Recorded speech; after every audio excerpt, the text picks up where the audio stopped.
வாழ்க வையகம், வாழ்க வளமுடன். குரு வாழ்க, குருவே துணை.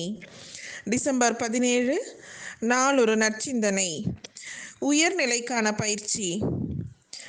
எல்லாம் வல்ல பரம்பொருள் எனக்கு வேண்டியதையெல்லாம் உரிய காலத்தில் கிடைக்குமாறு வைத்திருக்கும் பொழுது அந்த பரம்பொருள் இந்த இயற்கையாக, பிரபஞ்சமாக, உலகமாக, மக்களாக, எனக்கு உரியவர்களாக, என்னுடைய அறிவாக இருந்து கொண்டு எல்லாவற்றையும் அழித்து கொண்டே இருக்கிற போது நான் எதற்காக இது இல்லை அது இல்லை என்று குறைபட்டு கொள்ள வேண்டும், பிச்சை எடுக்க வேண்டும் என்ற நிலை ஏற்படும்.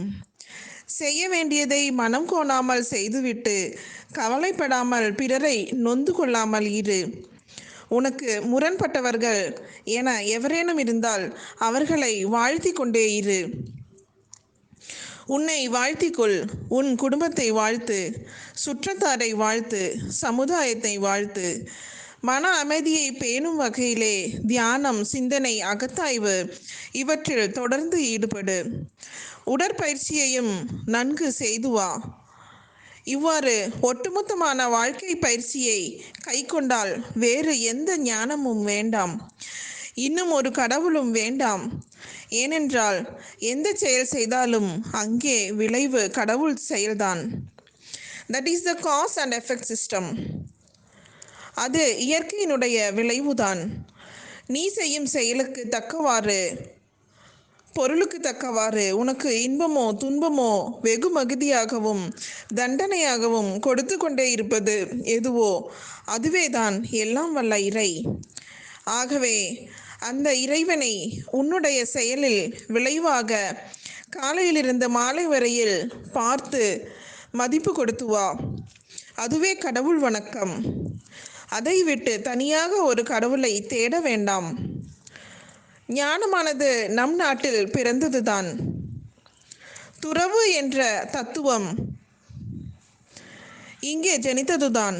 ஆனால் அது குழப்பப்பட்டிருக்கிறது. துறவு என்றால் எல்லாவற்றையும் விட்டுவிட்டு எங்கேயாகிலும் ஓடிவிடுவது என்ற தவறான கருத்து பரப்பப்பட்டுள்ளது. இடம் மாறினால் துறவாகி விடுமா என்ன? ஒருவர் சென்னையில் உள்ள அலுவலகம் ஒன்றில் வேலை பார்க்கிறார்.